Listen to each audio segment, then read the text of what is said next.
Rebecca Brannon, and I am with the Brannon 7 Homeschool channel. This is one of my very first videos for YouTube. I'm not sure why I'm doing this because I hate to hear my voice recorded on camera. However, I watch tons of YouTube videos to help me get through this homeschool year, as it was our first, and so I learned and I gleaned from the knowledge of the YouTubers that are out there, and I am doing this for the mom tag. No, I was not tagged. I just tagged myself because I didn't know a better way to do an introduction video.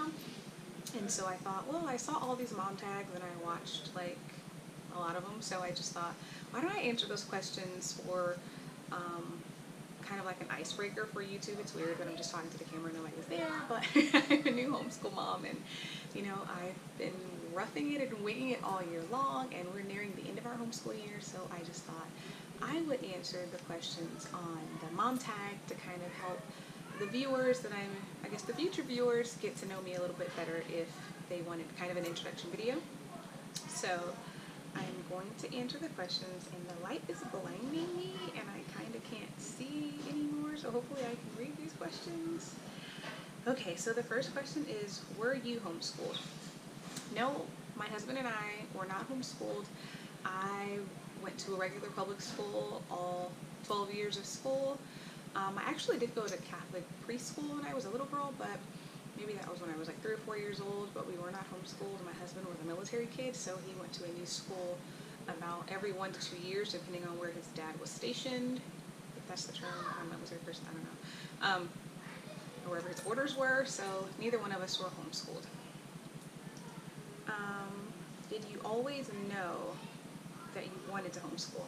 Actually, no. Our children were in a Christian private school for many years, and the oldest one, I should say, for many years, and then the other four joined along. So we had no idea until the month before the summer break came for Christian school last year.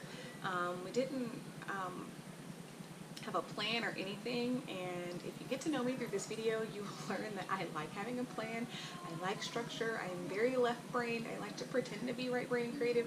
I am not super creative. I'm very much so a left-brain, you know, focus-oriented, have lists upon lists, handwritten in pencil lists so that I can change it. I haven't said this, but I have 5 children. I have a 9-year-old, and I have 2 7-year-olds, and I have 2 6-year-olds. So yes, I have 2 sets of twins, and we're the Brannon 7, obviously, because there's 5 of them and there's 2 of us. But deciding to homeschool 1 month before school is out was probably not the best decision that we made. Actually, I take that back. It might not have been the smartest decision at the time, but it was the best decision that we could have made, because no, we didn't know that we were going to homeschool all of our lives for our children. That was never in the plan at all. I always planned on private Christian schooling them since forever, and so that the plan took a change, a turn. It wasn't awful, but it wasn't the plan. Anyway, the third question was, what are your the 3 favorite books for homeschool from my homeschool library? So again, I'm a rambler, but just to say, like, I did a lot of YouTube research, but I had no idea about this classical, what other kind, Charlotte Mason. I did not start there. So needless to say, I went with what I knew, you know, like there's that poem that the road less traveled. I took the road that was traveled many years before, and I ordered a box curriculum because I was scared out of my mind. But the books that I like for this year are books that actually just got in January. So my 4th grader was using a certain curriculum, Rebecca, and it was not working well for him in certain subjects, and so we changed mid-year. Was not a huge fan of doing that, but I'm so glad that I did. So the first one would be this one. I don't know what it's looking like on camera. Never done this before, but this is IEW's Fix-It Grammar. And my second one, which is also what we changed mid-year, which is the Essentials version of The Logic of English. But anyway, those are 2 books. I don't have a third one other than like the teacher's copies. Like originally, I didn't think I would be using the teacher's book because I thought, well, I have Rebecca videos. The teacher's on there. Why do I need the books of the teacher books? Well, they have become like the Bible when it comes to that. That's one of the 6-year-olds that don't come. But anyway, so So I do like the teacher's copies, and whatever book they have, I don't have, Rebecca doesn't have teacher manuals, but they have guides and Bible. I use them every single day. I'm rambling again, sorry, I want this video to be short. Are you the only teacher in your home? Yes. I hear a lot of homeschool parents say that their spouse is the principal, and typically that's the acting role of my husband, that he's typically the principal. He's the disciplinary because I'm the softie. So I've been told. I'm the mother of yes, he's the father of no. But I'm typically the only teacher. He does help with math because that's not my strong subject. Carrying and borrowing to them one time. Now, they didn't get it the first time, but he was much more patient than I was after having schooled them all day, and then they didn't get something. It was different. But again, he took 5 or 10 minutes, and then voila. So annoying, but effective. Next question is, where do you buy your homeschool curriculum? I'm still new. This was our first year, and we're only like 7 months into it, which should be in a couple months be the end of the year. But I buy most of the things from the company's website. I'm sure that's like a wiki green thing to do. However, I have purchased a couple of used curricula, and I don't have that. I have mixed views, so it was like new. So most of the time I order, 70% of the time it's from the manufacturer, from the publisher, just because I'm new, and I don't win any bids on eBay either. And then the other couple of, just only 2 or 3 times I've ordered these. I ordered something today, cross your fingers, but it was only $20, and it was like 7 or 8 books, so it doesn't really even matter if they're good. Got 8 books for $20, good. But you know, that's where I order most of our materials from. I missed the second part of that question. I don't outsource. We don't have tutors or anything. Do we have a budget? No, we should. Because we changed curricula in the middle of the year, I was almost afraid to go ask my husband, and I typically will say and ask anything I want. The next question is,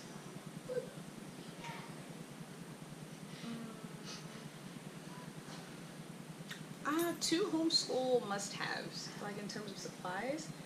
I can't reach because I don't want to get out of the frame and then have to like edit the video, but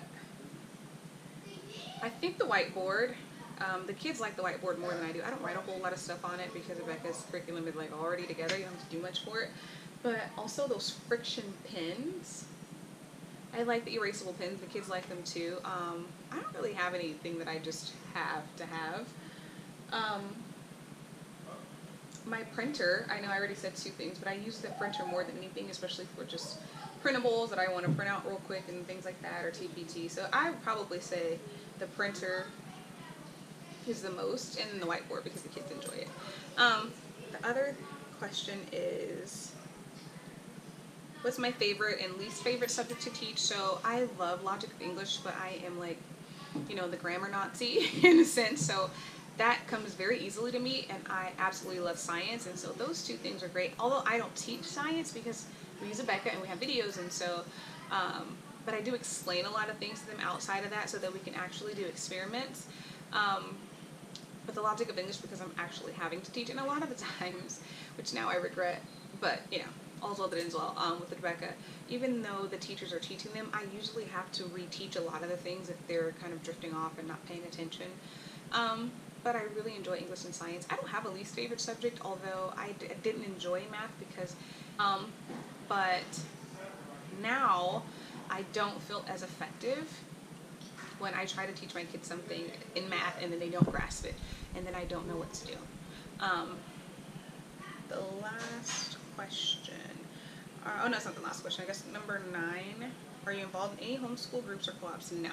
And that's one thing I do regret. So I have no regrets about homeschool whatsoever this year. You know, not anything that I can imagine that I would change that I did. All of it was a learning experience. But the one thing that I wished I would have done was at least attended a co-op or one of those homeschool groups that I feel like I'm a spy. Like I'm watching those groups on Facebook and they're inviting me to things, or initially they were. But then I'm super structured, and so that my kids were being schooled in the beginning. I think, you know, you have to find a rhythm with those types of things. A lot of the playtimes were at 10 a.m. and I'm guessing they had a rhyme and reason for going in the morning social, and so I don't want to prevent them. So I'm already looking right now to see what we can do next year. And instead of doing, we do 4-day a week now, but totally on accident, but I'm actually going to prepare to do a 4-day week so that we can either have a Monday or a Friday off, so that we can do something with other children outside of the house. And the last question is, what's your approach? I think I said this earlier, that I had no idea about the Charlotte Mason approach, and I hear tons of things about the well-trained mind and classical. So I would say mine must be eclectic, you know, based on some of the research that I've done on the different variations or genres of homeschooling there are. We use Abeka, which is very traditional Christian curriculum, and now I'm using Logic of English and IEW, which I really like, and we use a lot of, I heard people call them real books, but my son, my 4th grader, loves history, so we buy a lot of books that are on history and various brands if they're on his level. I use teaching textbooks also with the 4th grader, and so we've also even used Matthew C. So we've been through quite a few curricula this year, trying to find the one that fit the best for my oldest son. So I guess that would make us eclectic, just because we've tried so many things just in 1 year, and only trying things after certain ones didn't work, not just hopping around just for the sake of it, because I don't suggest that at all. But my 1st and 2nd graders have done just fine with Abeka. That's all that they've ever used, and they do a lot of those leveled readers with other have suggestions. I would appreciate that even more.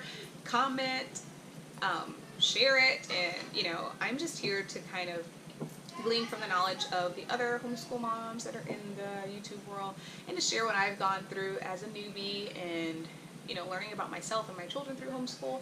And I joined the mom tag because I just have that kind of personality. I don't have to be invited to something to do it. I just kind of wanted to be a part and take a step forward. And since I'm not super social, this is the way for me to be super social at home and just jump right in, just to kind of meet new people and, you know, learn from you guys and share my experiences. So thanks a lot for watching. Please leave a comment or suggestions or whatever you think would help in my homeschool journey. I'd really appreciate it. Thanks a lot. Have a blessed day.